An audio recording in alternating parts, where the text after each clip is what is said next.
dias para o primeiro jogo da grande final do Campeonato Mineiro. Sabadão tem Atlético e Cruzeiro na Arena MRV, jogo ao vivo na Globo. Vamos com a preparação dos dois times, primeiro na Cidade do Galo com o Rodrigo Rocha, porque eu tô curioso para saber como é que foi o primeiro treino do Gabriel Milito. Gabriel Milito começou o dia ontem com dia cheio, né? Treino de manhã, treino de tarde. Hoje isso se repete. E ontem foi muita conversa, né? Primeiro na academia, apresentou a comissão técnica, conversou com todos os jogadores. Depois foi pro campo, mais conversa. Parava o treino para falar com um, parava o treino para falar com outro. Preparação intensa pro jogo importante, para a estreia dele nesse sábado. Ele que terá um início cheíssimo no Atlético Mineiro, né? Porque vão ser vários jogos importantes, 3 da Libertadores, outro clássico com o Cruzeiro pelo Brasileiro, as 2 finais, tudo isso em menos de 30 dias. O levantamento do Rodrigo Fonseca está lá no GE. Globo. Para este clássico, para a estreia dele na final contra o Cruzeiro, pode ter o retorno do Matias Zarate, conterrâneo dele, argentino, que não joga desde a 3ª rodada, justamente contra o Cruzeiro, lesão na coxa, está liberado pelo DM e pode ajudar o Gabriel Milito nessa estreia. Maurício? Legal, Rodrigo, muito obrigado pelas informações. Antes da gente falar do Cruzeiro, quero jogar uma sementinha polêmica. Ainda na vibe do aniversário do Galo ontem, 116 anos, eu te pergunto, quem é o maior ídolo da história do Galo? É uma competição pra você brincar, tipo mata-mata, tipo Copa do Mundo, 32 ídolos. Tem Dadá, Reinaldo, Ronaldinho Gaúcho, Hulk, e monta o seu. Quem é o maior ídolo? Você escolhe o campeão. Spoiler, Reinaldo tá na frente. O que mais me agradava no Gabriel Milito, né, pelo menos nessa última passagem no Argentino Júnior, é como ele evoluiu, né, na parte tática, na parte de como entender o jogo, leitura de jogo, e como era legal ver as coletivas do Gabriel Milito. Acho que isso já vai vai agregar demais ao futebol brasileiro, principalmente você, todo mundo da imprensa, né? Eu me coloco nessa no meio também. Como vai ser legal se as pessoas realmente fizerem as perguntas corretas, né? Ou pelo menos se quiser começar, como que você enxergou o jogo e por que você fez esse tipo de troca, ele te dá uma aula e ele não tem vergonha nenhuma de falar o que ele fez em campo. Como que ele não tem vergonha, não, e nem vergonha de expor também, né? Porque ele começa o trabalho dele em 2021 no Argentino Júnior, ele teve altos e baixos. Eu achava alguns jogos interessantes. Teve uma eliminação em frente ao River, na Libertadores, em que o time jogou bem. O Gadiardo mesmo elogia o time do Argentino Júnior, do Milito, pós-jogo. Falou, pô, esse time do Argentinos é bom, mas não estava equilibrado ainda. E esse time ganhou equilíbrio em 2022. Então, aí que já fica a minha grande ressalva, já meu grande alerta para a torcida do Galo. Tenham paciência, porque no caso do Milito, é diferente. Ele vem de uma escola mais de Guardiola, de Bielsa, de Pekerman, né? Ele mesmo fala, eu me inspirei nesses caras para tentar fazer... trabalhar com esses caras como jogador, né? E aí... Exatamente. E nesse caso, nesse time posicional, ofensivo, com amplitude, ao mesmo tempo curto, né? Amplitude eu falo pelos lados do campo, que tenta botar pontas, alas, ou então com um time bem curto, né, que vamos dizer que Bielsa, Sampaoli, Tata Martino, Guardiola, tem outros, vários, BKSS, vários outros jogadores técnicos que têm esse estilo. O Milito também é um desses caras. Ele também gosta de times assim. Quem quiser assistir um jogo do Milito com calma, quiser analisar com calma, tem um jogo que é uma aula para mim, foi um dos melhores jogos táticos de 2023, que foi o jogo Independiente del Valle e Argentino Júnior. Eu gostei mais do jogo do Equador. Tem um jogo da Argentina também e acho que tem no YouTube esses jogos completos. Em que tem o Martin Anselmi e o Gabriel Milito. Dois jogos ofensivos, posicionais, agressivos. 2 projetos muito promissores na América do Sul. Muito. O Martin Anselmi já foi embora, foi pro futebol mexicano. Mas, assim, troca de posição, os zagueiros viram laterais, os volantes viram zagueiros. Cara, é uma loucura, assim. Se você tem que pausar, se você analisar esse jogo, você tem que pausar, anotar. Prestar atenção certinho. Nos 2 times, não é só o Argentino Júnior. Tanto é que o Argentino Júnior começa com uma linha de 4, isso já respondendo algumas questões com relação ao esquema que ele vai usar. Ele já treinou com 3 zagueiros, ele gosta de jogar com 3 zagueiros. Sempre, no O'Higgins ele jogava com 3 zagueiros, no Chile. No Argentino Júnior, quando ele tinha um time normal para enfrentar, eu digo assim, um time que não não tem muita posse de bola, que é um time que joga muito no contra-ataque, no erro do adversário, ele botava 3 zagueiros. 3 zagueiros e alas bem abertos, dando amplitude.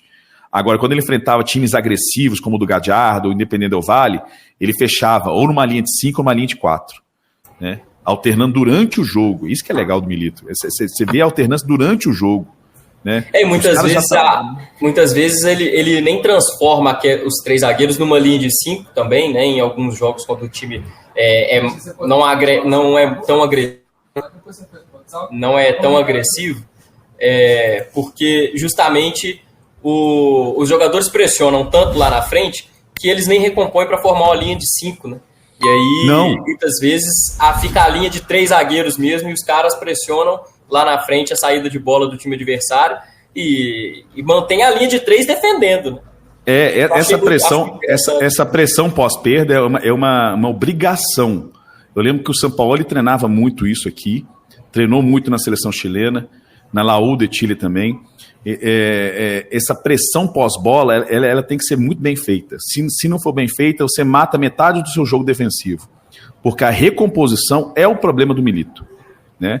A recomposição, mas é meio que óbvio, né? Se você está com um time curto, que avança muito nas linhas, se avança os zagueiros, avança os laterais, os alas, né?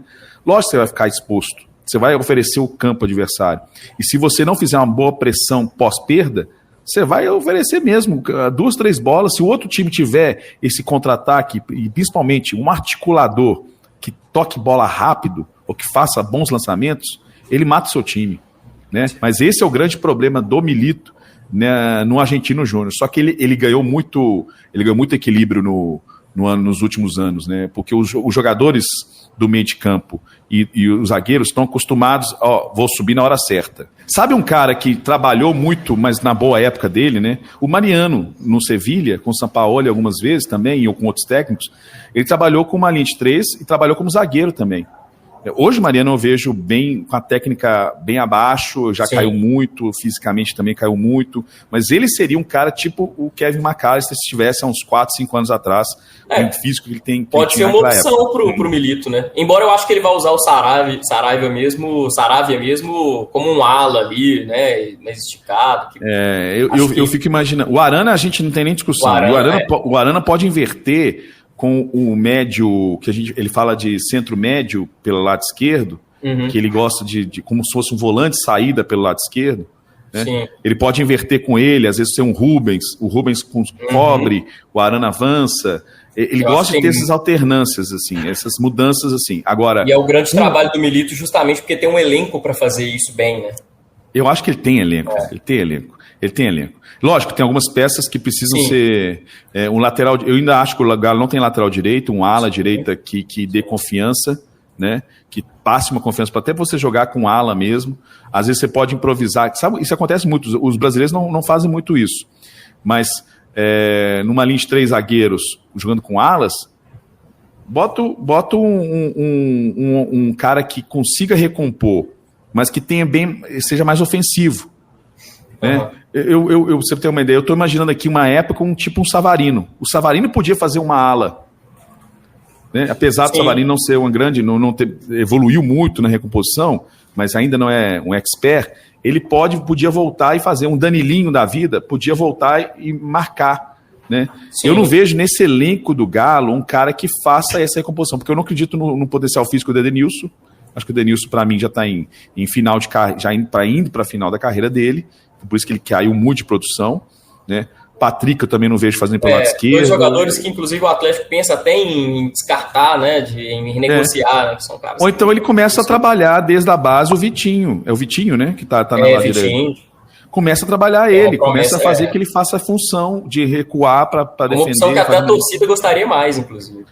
É muito mais fácil você trabalhar com garotos para você moldar eles. Moldar, lapidar tudo certinho. Quem falava isso, olha só, quem falava muito isso é o Larcamón, quando ele estava lá no Puebla, quando ele trabalhou muita garotada lá do Puebla e montou um time muito competitivo.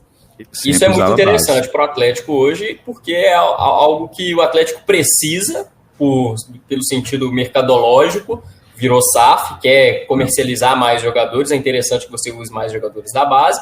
No futebol também é interessante para você usar essas peças, né? O torcedor cobra isso, inclusive. Ô Bruno, para a gente esclarecer até mais para o torcedor também, algo que eu acho interessante a gente falar. A gente já falou um pouco aqui durante essa nossa participação sobre o Milito, mas queria esclarecer até mais para o torcedor, né? Como os times de Milito defendem, como os times de Milito atacam. Essas duas fases do jogo, né? A gente pode falar um pouco sobre a defesa primeiro, que já começa a defesa, muita gente pensa, né? A defesa é só quando você tá todo mundo no campo de defesa mesmo em si, né? Mas o Milito não, né? O Milito, a defesa, como taticamente falando, a defesa é quando você não tem a bola, né? E o Milito começa a defender justamente lá no campo de ataque, né? É um cara que pressiona muito a saída do adversário, né? Nos últimos trabalhos dele, ele mostrou muito isso, né, Bruno? Sim. Inclusive, ele fazia uma pressão alta com até cinco jogadores. O normal, você vê, o Atlético mesmo fazia com 4, né? Tentando fechar as 2 laterais e 2 no meio. Às vezes ele fechava com 5, porque sempre vinha um jogador, saindo muito, chama aquela saída lavolpiana, né? Que vem um jogador do meio de campo para ajudar nessa saída. Aí ele puxava mais um meia para acompanhar ele. Então, no final das contas, era uma pressão com 5. Até um pouco arriscado, porque se você passar dessa linha, dificilmente fica muito fácil para os outros meias construir a jogada, porque você tem superioridade numérica nesse sentido. Mas primeiro, as linhas muito compactas. Então, não existe um time afastado, a não ser que seja para sair de um sufoco, né? Para sair do sufoco, você afasta as linhas, né? Você joga os caras lá na ponta para ter amplitude e a defesa um pouco atrás. Mas dificilmente o que acontece com o Milito. Ele sempre acha que com a pressão, com pouco espaço ali, você acaba te recuperando a bola. Então, a ideia é ter a bola. Então, como você vai ter a bola? Se eles estão com a bola, você vai pressionar pra caramba, fechar um time curto mesmo. Aí então o problema, se você tiver zagueiros um pouco lentos, você pode jogar nas costas desses zagueiros. Sim. Cara, eu penso até que, falando de zagueiros, o Milito possa até pedir para o Atlético uma contratação. Eu vejo como, dentro desse estilo de jogo dele, como algo justificável. Você pedir um jogador para o sistema defensivo, pensando nesse jeito de jogar. Um cara mais rápido, um cara que participe melhor até da construção também. Talvez seja um perfil que o Atlético vai buscar no mercado aí nas próximas janelas. Eu acho que eu já teria buscado já um zagueiro na época do Filipão. Né? Nem porque assim, acho que o Galo precisava de mais um zagueiro. Galo, Galo!